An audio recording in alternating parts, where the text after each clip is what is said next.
Western world is built on the wisdom and traditions of the ancient Greeks. Yet much of what we know about them is based on legend and anecdotes.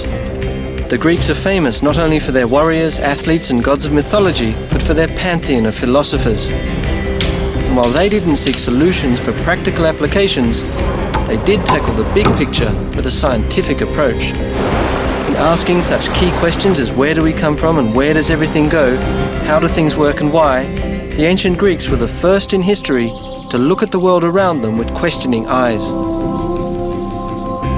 Their search for a deeper understanding of the laws of nature proposed a world separate from that of the gods. This triggered a whole new era of rational thought, leading to the birth of science and technology. This is the legacy of what the ancient Greeks knew.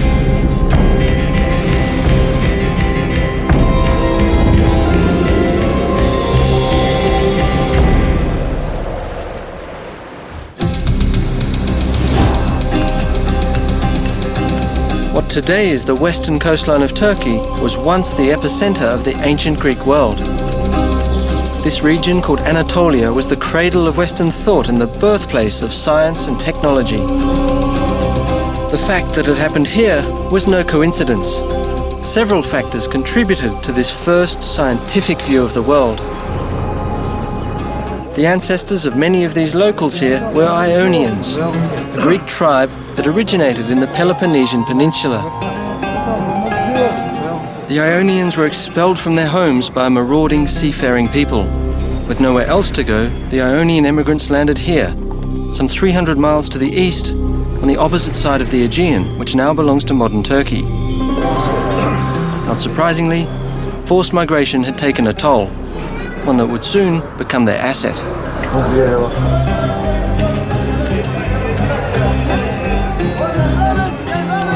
Kaç lira? Kaç lira? 4 lira. 3? 4 lira. Okay. What? Adrift in a strange land, the Ionians had to abandon their beliefs and their ancestors. Over time, this generated a rather pragmatic, rational approach to life, because they could never be sure they wouldn't be driven out again. Having lost everything after fleeing their homeland, the Ionians focused on the future and welcomed new ideas, especially when they were good for business.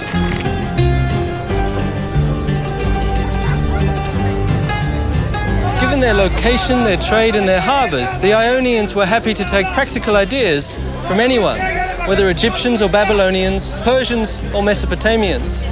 When their neighbours, the Lydians, invented coinage, the Ionians were the first to use it. And when the Phoenicians invented their alphabet, history took a new turn. Now they could record their own spoken language. So far, knowledge had been transferred orally from one generation to the next and from master to apprentice.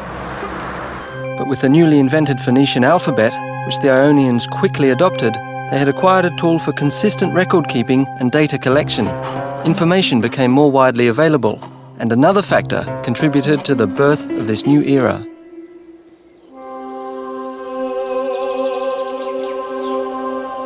Up until that time, the world was believed to be ruled by gods, who expressed their anger through natural phenomena, filling the ancients with fear.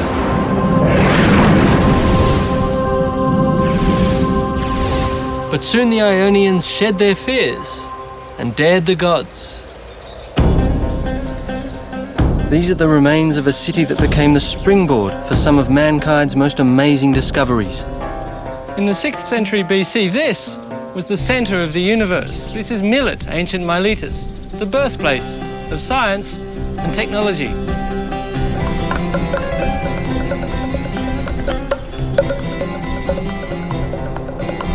Perched on a hill, the horizon beckons. No longer tied down by their past and drawn to the practical, the Ionians must have heeded the call. I'd heard about one wealthy Miletan who travelled across the Mediterranean and made his hometown world famous. His name was Thales, and on his voyages he gathered not only riches, but information. As far as we know, Thales was the first person to discover the laws of nature, which made him the first scientist and the founder of the natural sciences. His revolutionary observations and insights proved there was order in the world, not mere chaos created by a whim of the gods. During his travels, most notably to Egypt, Thales combined his own observations with those of others. His insights led him to believe that man was not at the mercy of gods, but that instead nature operated like a mechanism, a machine that followed its own inherent laws. Laws make things predictable, and so Thales was eager to understand them. Experts believe that he collected data on the cycles of the stars, the moon, and the sun from the ancient Egyptians and Babylonians. Thales discovered a pattern, and when he applied it to forecast a natural phenomenon, He became the first person in recorded history to predict an eclipse, which must have truly shocked the ancient world. Did this not prove that nature had laws that were not governed by the gods? Thales dared the gods and thereby demystified the world. He cast aside tradition by asking the critical question why in an effort to find underlying laws. This became the foundation of science. But Thales also proved that theoretical knowledge had practical value. Then as now, olives and olive oil were major export products in Ionia.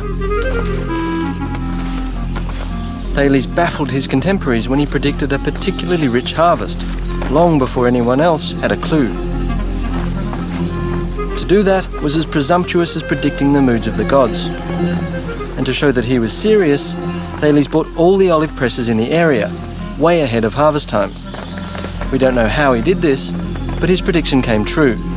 Now, all the farmers had to come to Thales to get their olives pressed and receive their first lesson in the value of science.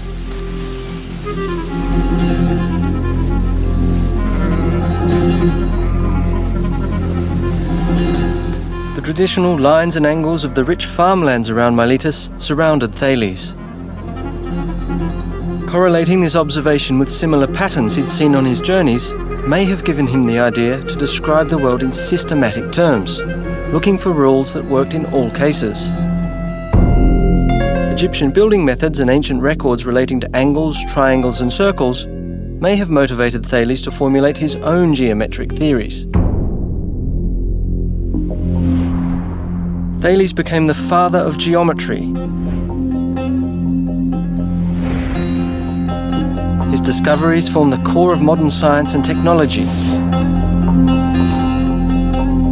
describing the underlying rules of the physical world.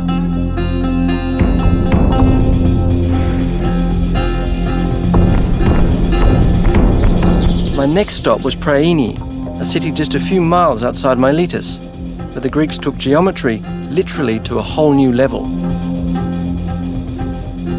This is the most stunning piece of engineering. I can't believe anyone would want to build a town into a hillside. We wouldn't do it today, but for the Ionians, who had no cranes or machinery to cut away the rock, it seems the perfect example of how they used geometry to impose order on their world.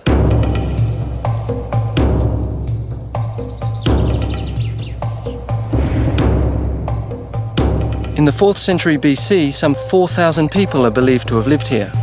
To organize the city and make it beautiful, the Greeks used a grid system. No one is quite sure how they created these city blocks. One theory says that city planners used a standard set square for the corners and extended the sides with cords and pegs. By measuring the diagonals of the resulting rectangle, they could establish that the blocks had equal sides.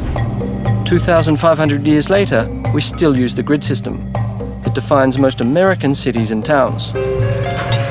But the Ionians applied the grid system ruthlessly, ignoring the steep slope, to establish the city's layout along a north-south axis.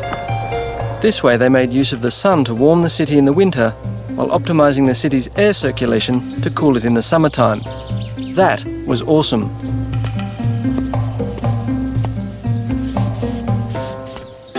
Wandering through these ancient ruins, these broken columns, I marveled at their perfection. In their search for the underlying rules of nature, the ancient Greeks discovered cosmos. Cosmos is a Greek word and a synonym for both order and beauty. What is awesome to us was cosmos to the Greeks. Much of this ancient world has been destroyed. What remains is a testament to the fundamental truths that were first formulated by Thales.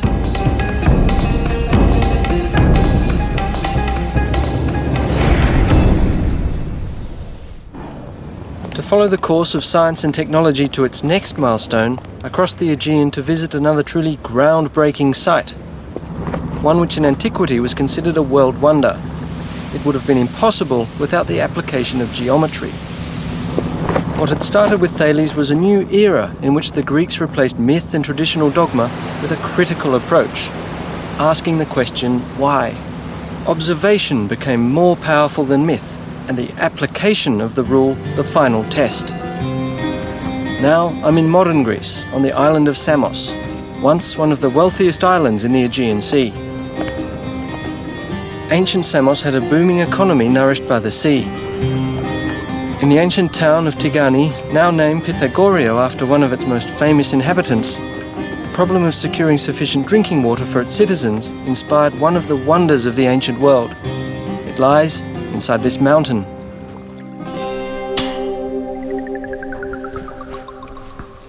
Believe it or not, they used geometry to build this tunnel. I'm in the Eupolinus tunnel, named after the ingenious engineer who designed it. Around 522 BC, the ancients dug their way right through Mount Castro. Water was brought from the Agiades spring to the northern mouth of the tunnel. About 5.5 feet in diameter, it follows a 3,300-foot-long course through solid limestone. But what's special is that it was dug from two sides. Nothing special, you may think, but it's fantastically unlikely that the two shafts would meet in the middle. A little further down there is the point where the two halves of the tunnel meet. Unfortunately, no record survives as to how Eupolinus did it. Today, most scientists agree with the theories of the famous Hero of Alexandria, who lived in the 2nd century AD. Here's how Hero said Eupolinus did it. Ancient engineers measured the distance around Mount Castro using right angles. All eastward distances minus the westward ones equaled one side of a right triangle. The sum of all north-south distances equaled the length of the second side, and the line connecting the two sides equals the proposed course of the tunnel. By sighting along smaller right triangles aligned at each entrance, Hero believed they used markers to maintain the tunnel's course. Unfortunately, the midsection of the tunnel where the two shafts meet was closed for fear of a cave-in, but I was told the precision of their measurements was astounding. It deviates by only about 3 feet vertically and 20 feet horizontally.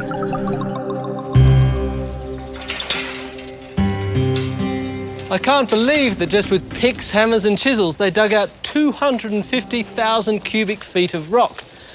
It's estimated it took them 10 years and 4,000 slaves to get it done. And where the water had to go was down there. From the southern mouth of the tunnel, the water then ran through an underground conduit into the ancient city of Pythagorio, the city that became known not only for its refreshing mountain water, but for its most famous son, Pythagoras. With engineering and technology in the forefront, it was here that science made a giant leap.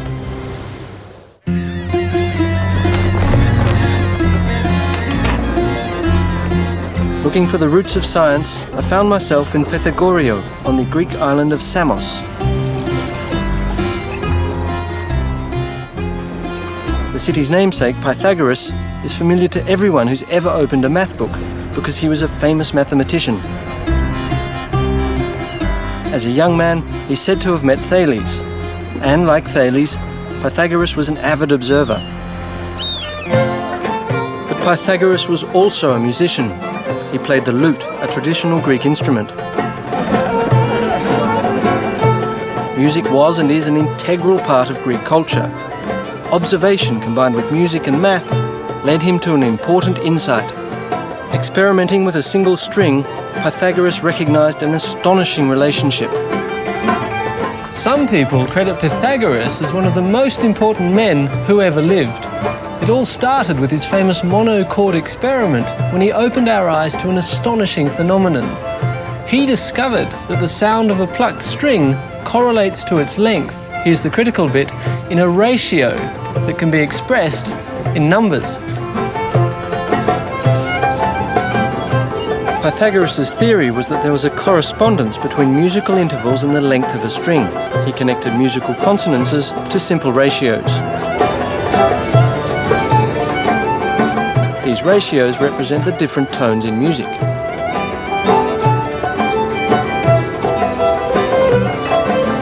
Plucking a string produces a tone. By halving the length of a string, that is, by pressing the string onto the metal fret, the frequency of the sound is doubled, and the note produced is an octave higher. The ratio of the octave is thus 1 to 2.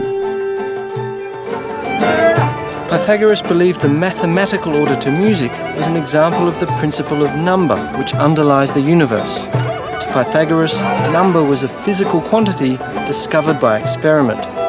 Order and harmony, beauty and proportion, expressible in mathematical numbers, that was the idea of cosmos. Pythagoras believed in it, and many with him, even Einstein. The experiment with the monochord nurtured the belief among the ancient scientists that there was an underlying rule to everything. Pythagoras' thought of harmony extended beyond the cosmos.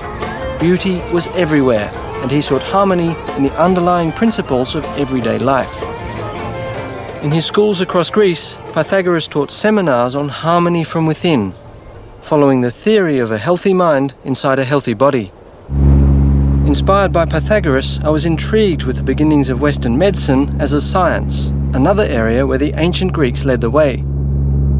This meant a visit to the Peloponnese, the original home of the Ionians, today an hour's flight from Samos. Asclepius, the ancient god of healing, was the focal point of a cult that swept over Greece in the 5th century BC. Most every town had an Asclepiad sanctuary dedicated to the health of its citizens. The renowned healing centre I'd come to investigate at Epidauros was the largest.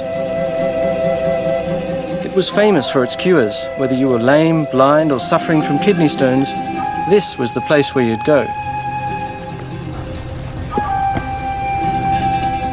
Evidence indicates that sacrifices, prayers, rest, diet, clean water and fresh air were the main prescriptions. Sounds pretty good to me. Asclepian sanctuaries became the forerunners of our modern health spas. But the ancient Greeks also pioneered the healing power of the mind. The Asclepiads were popular for their psychoanalytic practices. What the shrink's couch is to us was for the Greeks a visit to Epidauros. This theatre at Epidauros was a famous place to relieve anxiety. Its size speaks to how popular the Asclepiad cult of alternative medicine was. With 15,000 seats, it was almost the size of the theatre in Athens, which at the time was the largest in ancient Greece. Going to the theatre was part of the cure. According to the ancient Greeks, living out your emotions through theatrical performance had a purging effect. The theatre was more than a place of entertainment. It was a place of catharsis.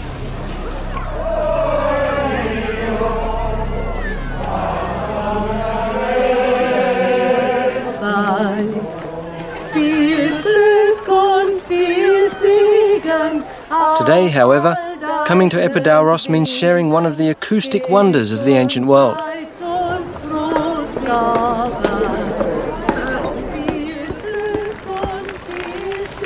I'm 74 feet above the stage, yet I could hear the sound of a pin drop or a match strike. The discovery of how sound waves travel influenced the design of the theatre. And this is how it works. Built into the slope of a hill, 55 rows of steeply banked benches are arranged in a perfect semicircle, 177 feet across. Because sound waves travel in a circular motion like ripples in water, they radiate symmetrically out from the stage.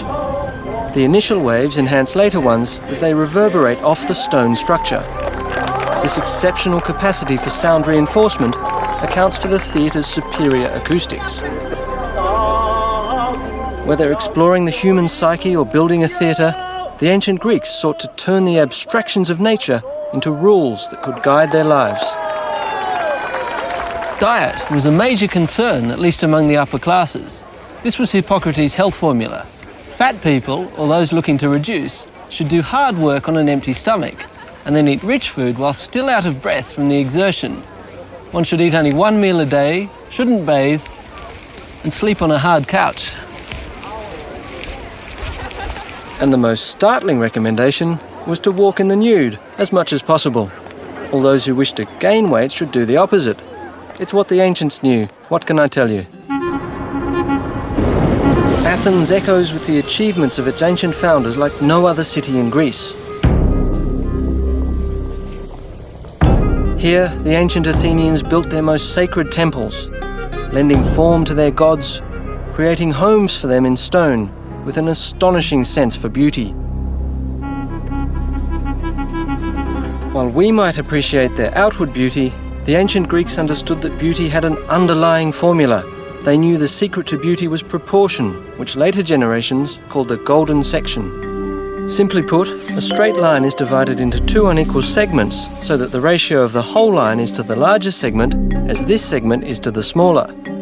This subdivision is called the golden section.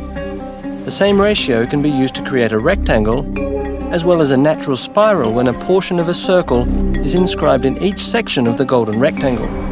For many, the golden spiral reflects a pattern in nature. The Greeks' insights into ratios led to one of the greatest architectural achievements in the ancient world. The Parthenon was legendary even in antiquity.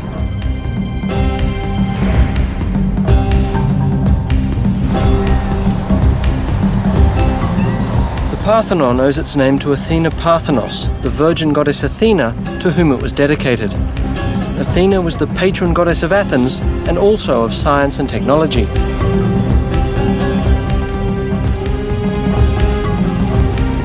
The ancient builders used neither mortar nor cement. These gigantic columns support massive lintels held in place by innovative metal clamps. Arguably, the golden ratio makes its aesthetics so compelling that the Parthenon is a template even for modern architectural design. Although the temple is considered an icon of perfection, I'd heard that the architects and builders had tweaked their design to ensure the impression of perfection just to play it safe. From observation, the ancients knew that a column of the same width, top to bottom, appeared narrower towards the top. To make their columns appear perfectly straight, they tapered them. Using tricks like these, they made sure the temple appeared absolutely perfect. Only an expert could detect the illusion. Professor Tassos Tonoulis, chief restoration architect, agreed to let me in on some of their design secrets, such as stairs that were intentionally made thicker in the middle. They were afraid that if they had a straight line for the stilobate, it would seem sunk in the middle with all the weight at the top. That's an optical illusion you're talking about. Optical illusion, yes. Also, it seemed that they thought of each architectural part of the building to respond like a living creature. So, with all the weight of the superstructure, the column has this bulging in order to express the pressure from above. I see. In other cases, let's say, although all the superstructure, the entablature as we call it, is leaning inwards, following the same diminution to the top, which gives more stability to the volume of the building. Each face of the bands, which are the ornaments of the architectural members, are leaning outwards so that the design which was painted on it could be seen better from below. Ah. Is each column the same as its neighbor? No, according to the design of the temples or these Doric buildings, the corner columns are wider, thicker than the inner ones, so that they look stronger because they are at the corners. So what you're saying is really it's not just one optical illusion, it's a whole series of optical illusions. Yes, corrections or optical illusions are everywhere, from the very bottom to the very top of the building. All the temple is curved. I mean, there is no straight line on this temple.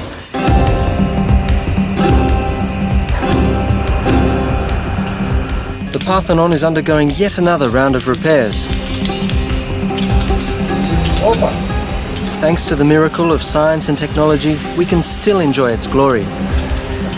Ironically, at around the same time this temple was built, the ancient Greeks also laid the foundation for these modern machines that now restore it.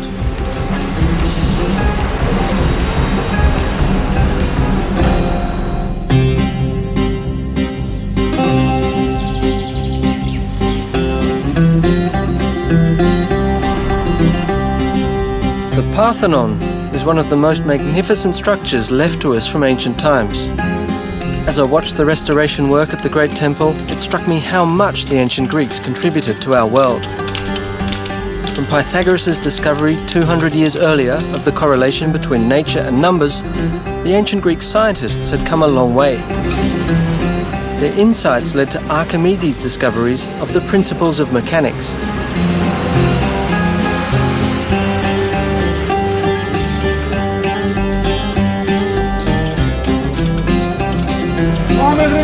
Building on proportions and ratio, Archimedes formulated a rule describing how one of the oldest techniques of applying force, using a fulcrum and a lever, actually works. Archimedes calculated that to move a 1,000-pound boulder, it would take only 55 pounds to do the job. Using a lever 40 units long, with the fulcrum in the middle, the boulder won't budge. But moving it 2 units from the rock and putting 50 pounds on the other end balances the lever. Because the ratio of the lever's length from the fulcrum, 40 over 2 times 50 pounds, equals 1,000 pounds. Add 5 pounds, and Archimedes could put his boulder just where he wanted it. What Archimedes' law says is, in essence, the longer the lever, the easier the job.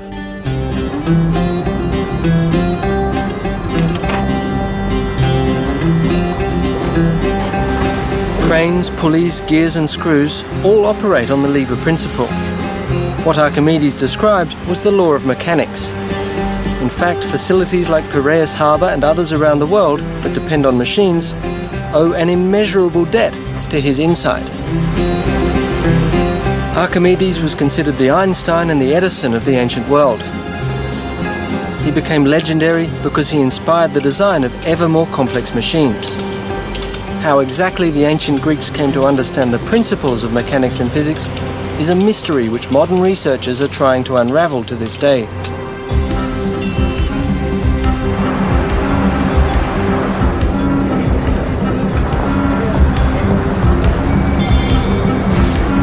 In Athens, I visited the second International Conference on Ancient Greek Technology at the War Museum, where scientists and researchers from around the world were exchanging their latest findings.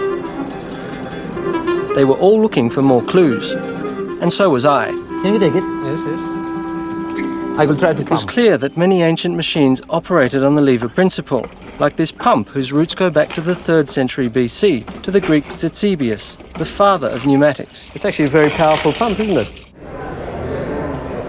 In this sacred water dispenser, a pivot point replaced the fulcrum, showing how the ancient inventors began to create more complex devices.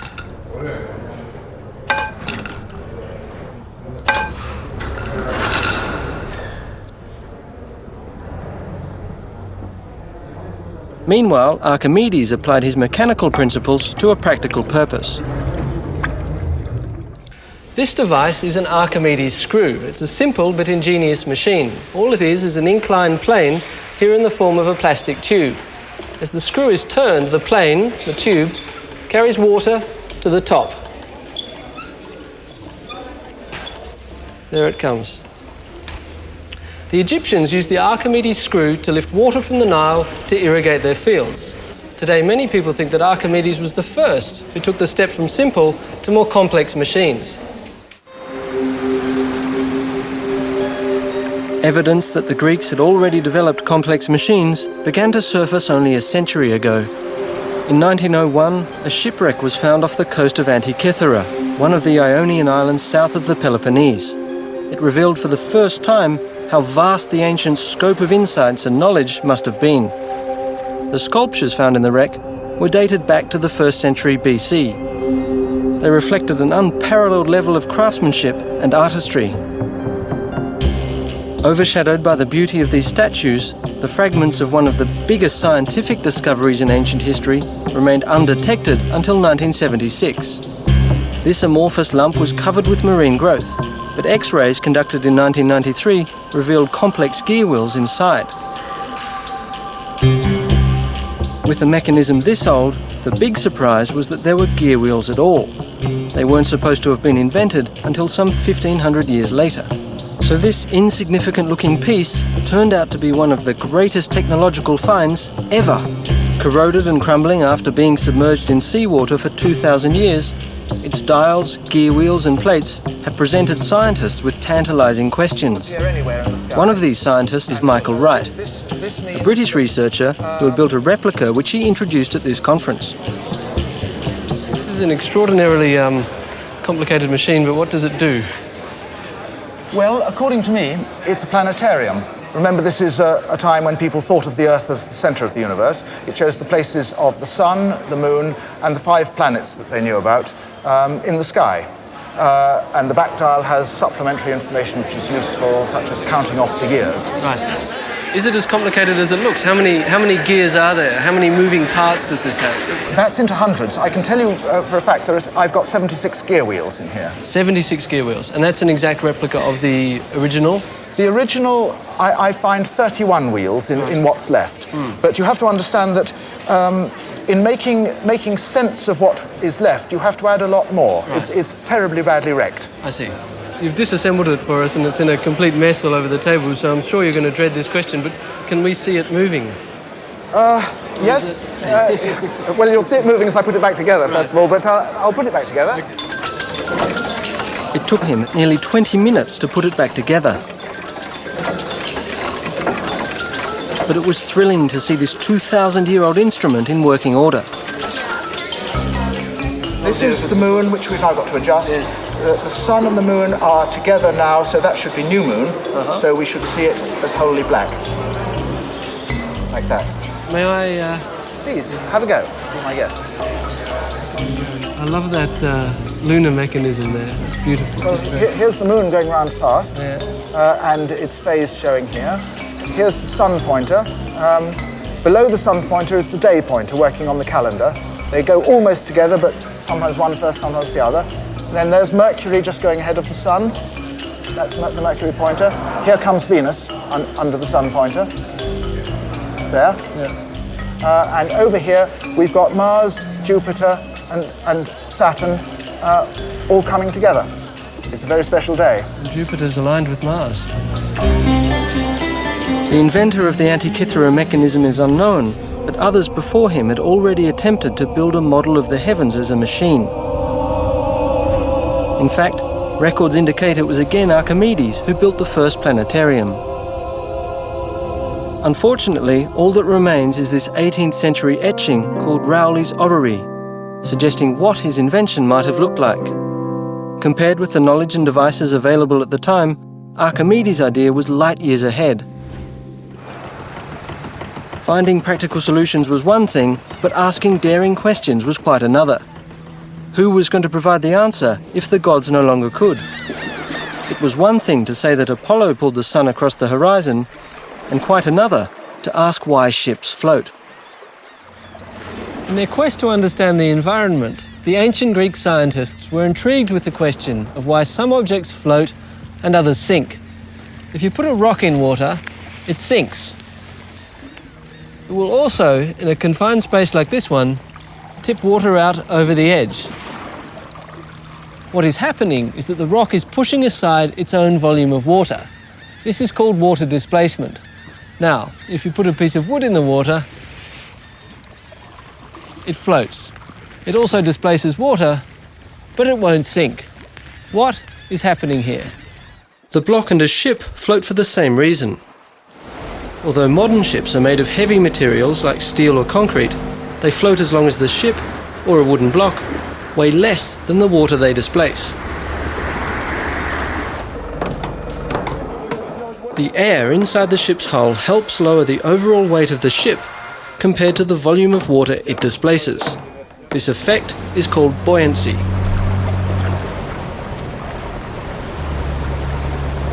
When Archimedes understood the principle of water displacement, he is said to have run through the streets shouting, "Eureka!" meaning, "I found it." But his legacy was far greater. While Archimedes gave us the fundamental principles from which modern technology is derived, another Greek invention was recently resurrected and tested after being lost for 1,000 years at sea.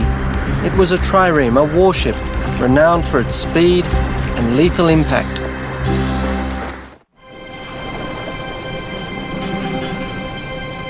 The sea has always been an integral part of Greek history and culture, because in Greece, no place is further than 100 miles from the ocean.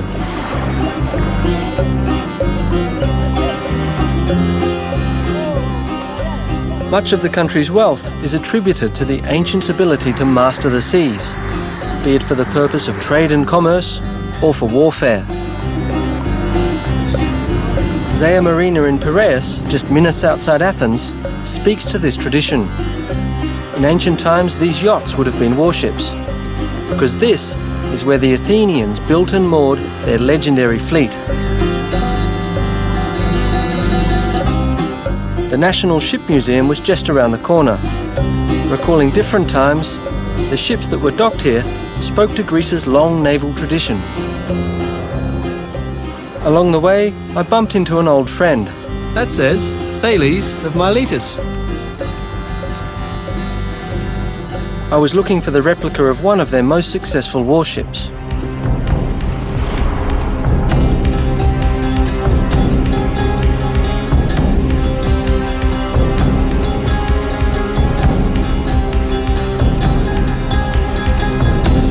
Kept at the Ship Museum among some of the famous vessels of modern Greece is the ship behind me, the Olympias.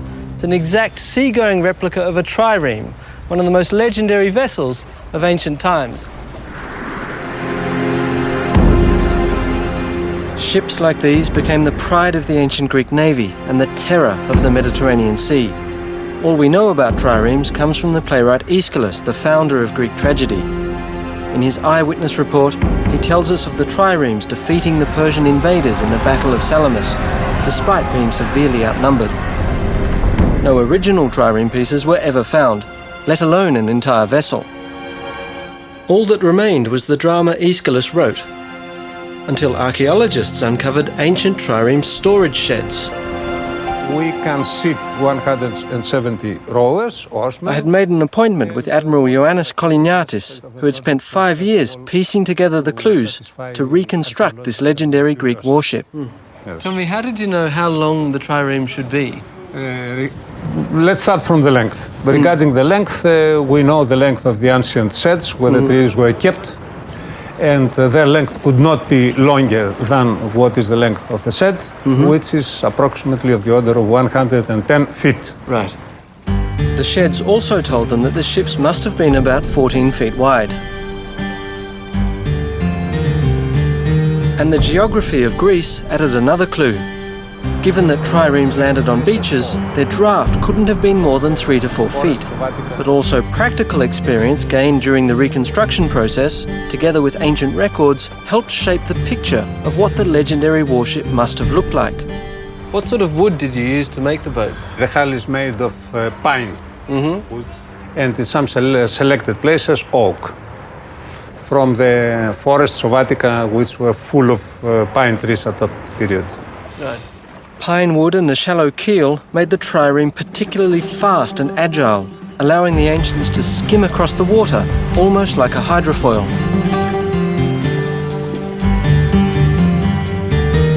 Another crucial source to the secret of the trireme was a list of Athenian naval supplies found in the 19th century.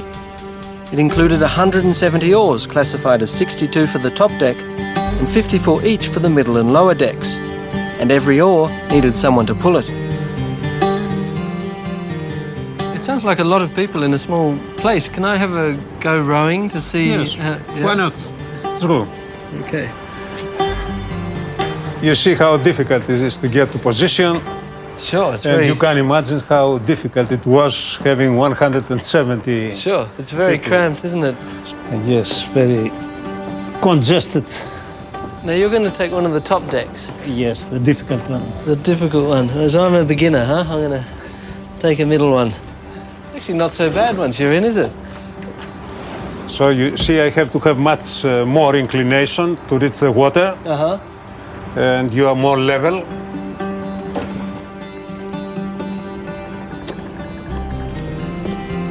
and I am much more to the limit. The way it presumably worked was like this.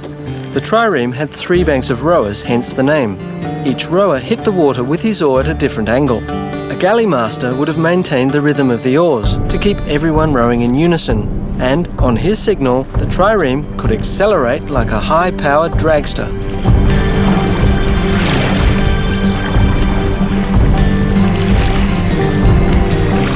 Using all these clues, the Olympias was built. And in 1988, trials were conducted to see if the replica measured up to ancient accounts. A crew of athletes and professional rowers was trained and took to the waters of the Aegean. In the trials, how long did it take you to go from a standing start to maximum speed? From a standing start, during the trials we did with the replica, it took 37 seconds. And what was the maximum speed that you could get when you had a fully trained crew, all oars, going full steam ahead? From historically the data, we knew that the maximum speed should be of the order of 8.5 knots, and this has been proved also during real trials we carried out with the replica. And our crew was capable of keeping this speed for approximately half a minute. Then they have no more power to keep this. Really? And they were exhausted.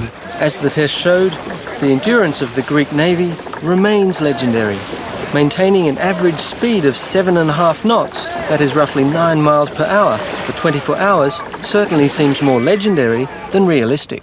But then again, these were warships and their speed was a matter of life and death. Higher speed meant higher impact, and speed was crucial for the trireme's primary weapon, the battering ram. Forged by the ancient Greek metalsmiths, it was used to tear enemy ships in half. It was made of bronze, having this as a major weapon. Through the ram was exerting a force on the enemy vessel of the order of 65 tons. So all that power, that 65 tons, was concentrated in this point. Yeah, this is correct. Speed and agility made the trireme a devastating weapon and the Greeks masters of the sea. But victory at sea was backed by ingenuity on shore. It was another ancient Greek innovation that provided striking power across the land. The Mediterranean Sea brought prosperity to the ancient Greeks, and it also brought conflict. When Greek settlements on the other side of the Mediterranean were in danger, a quick deployment of the trireme fleets was crucial to maintaining control. I'd heard that some remnants of their innovative solution had survived. To get to this site, I passed through the 4-mile-long Corinth Canal built in the 19th century. It cuts across a strip of land that divides the Greek mainland and the Peloponnesian Peninsula. The ancients called this land bridge Corinth of the Twin Seas. The idea for a canal at this strategic point goes back more than 2,000 years to the ancient Greeks. Periander, one of the 7 sages of antiquity, was the first to propose it. But in the end, he backed off because he feared it would displease the gods. Next came the Roman Emperor Nero, who actually had a go at it, but he died and the construction was discontinued. Remarkably, the present-day canal follows his plan. I was wondering if Nero expected that he'd have to remove some 420 million cubic feet of rock and dirt to get the job done. It would have certainly been worth the effort, because this passage has always played an important role in Greek history in order to get from one side of the Mediterranean to the other. Armies, commodities and people all had to come through here.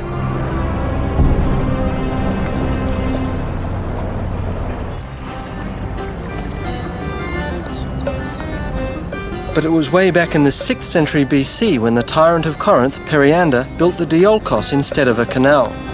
Little remains, but ancient records describe it as a pair of tracks embedded in a paved road that ran parallel to the modern canal. If you'd been here 2,500 years ago, you might have seen 170 oarsmen, each carrying his oar, marching across the isthmus.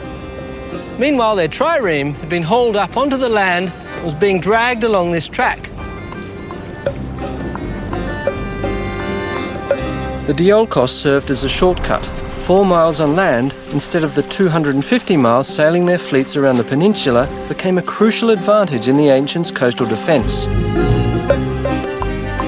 Along the 2 stretches of the Diolkos that remain, I examine the deep grooves. Often called the world's first railroad, it is unclear exactly how the tracks were used. But whatever the method was, it must have worked well because the Diolkos was in operation for an astonishing 1,300 years, carrying merchant vessels and warships for the greater glory of Greece. For almost as long, another ancient invention helped bridge a giant gap, and while it wasn't a geographic triumph, it catered to the ancients' spiritual needs. It was believed to be the meeting point of 2 sacred eagles that marked the centre of the world. High on a cliff near Mount Parnassus, the home of the Muses, lies Delphi. Its name derived from the word Delphos, meaning womb or belly. Within the ruins of Delphi's vast temple complex, I found a replica of the omphalos, the stone that symbolized the navel of the world. But something far more ominous had drawn me here, like thousands of visitors for the past millennia. From around 750 BC, Delphi was world famous for its oracle, a place deep in the temple of Apollo where worshippers could ask the god about their future. Questions were answered by the priests, who interpreted the responses of a female vessel through whom Apollo spoke. Surprisingly, modern research has revealed just how much the Delphic prediction relied on a scientific method. It's a little-known fact that the priests of Delphi relied on hard data and concrete knowledge. Fragments of information about foreign customs, politics, even the weather were systematized in a sort of interdisciplinary think tank of about 90 priests. They were the best-informed people of ancient times, and given enough time, they could come up with an educated guess on just about anything. The answers were ambiguous, yet plausible, and a dash of specifics infused here and there made them downright awe-inspiring. Warriors and kings like Alexander the Great came here for a sign, a hint from the gods about the destiny of their nation. Today, we know they were in good hands. The priests of Delphi were in contact with informants and other priests throughout the ancient world. They even instituted what we today would call the first central intelligence database. They may even have used statistics and calculations. Methods similar to those first applied at Delphi are still in use today. Relying on information instead of the gods, the Delphic priests laid the foundation for systematic data collection. In fact, Delphic oracle forecasting methodology is recognized across the business world today. It's always a bit humbling to realize just how much the ancients knew. It's tempting to look into the future for answers to some of the most persistent questions of science and technology, when in fact there are clues in the past. The ancient Greeks found underlying relationships in ratios and numbers that, for all we know, may still hold the key to the harmony of the universe. They uncovered the fundamental principles of mechanics that govern our world and established the basics of modern technology. They were the first to ask the crucial question why and to demand a rational scientific answer. In many cases, the answers they provided continue to be the best we have. In ancient Greece, 2,500 years ago, a revolution of the mind made the earth tremble. In so doing, the ancient Greeks opened our eyes not only to the underlying rules of nature, but to the world and the universe beyond.